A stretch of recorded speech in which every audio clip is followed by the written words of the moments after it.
Comfort na rin ang pasyente natin para hindi masaktan, di ba? Saka para hindi bumaho yung kahoy, ha? Joke. Okay.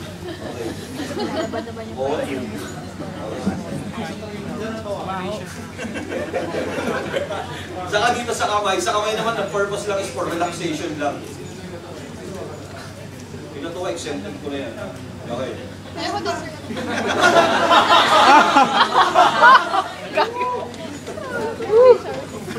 Charles na tawag sa'yo. You want Charles? Yeah, okay. It's fine. Then Charles na Uy, pala. pantay. Pantay? Dami na niya. Ilang third year mo. Mga maalala.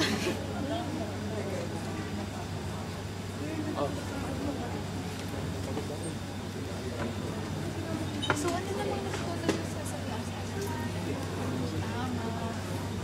Kung isang araw lang, sayang. Kapag isang linggo.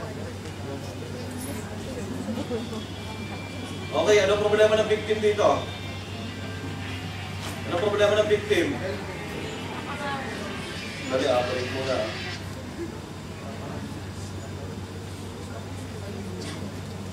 Saan ka galing?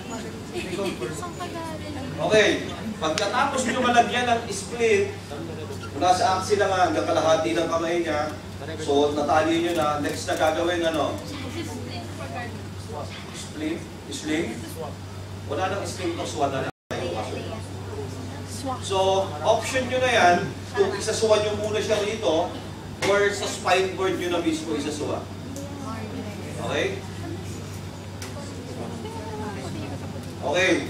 Diba, sabi ko sa inyo kanina, ang proximal part ng upper extremities is yung shoulder natin, diba? Ngayon, pag lumalayo sa shoulder yung bali, o yung fracture nyo, yung splinting material nyo is umiiksi.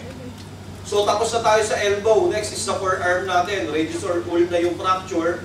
So, pag ito ang fracture, gano'ng kahaba dapat ang kahoy nyo? Sige. Half lang. Kalahati na. Ganito, tama yung kalahati.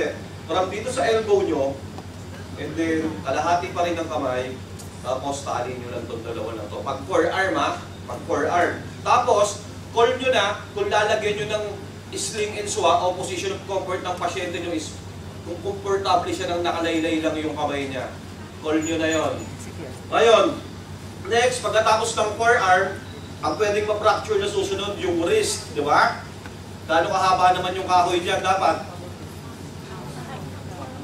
Forearm pa rin, then kalahati ng kamay, then call nyo ulit kung sling or swak ulit. Okay? Ganun lang naman principle, lumalayo yung fracture sa shoulder, umiiksi yung kahoy nyo.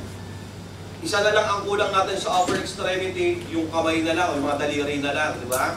So, pag daliri naman, so kunyari na fracture yung pinaka-prominent na daliri ng victim natin. Okay, ito, di ba? Okay. Kunyari, ito yung may fracture, di ba? Pwede kayong gumamit ng popsicle stick, di ba? Popsicle stick. Pag wala, pwede yung ballpen lang, lapis. Pag walang-wala pa rin, i-tape nyo na lang siya. Tape nyo lang, pwede na yan. Kaya lang, pag nag-taping kayo, wag naman sobrang sikip. Dito nyo check yung capillary refill. Kasi minsan, na sobrang sikip ng taping nyo, ayun lang pala yung nagiging cause kung bakit nai-impede yung circulation. Okay? Question sa upper X. Pupunta na tayo sa lower X. Okay na? Okay na ha? Okay.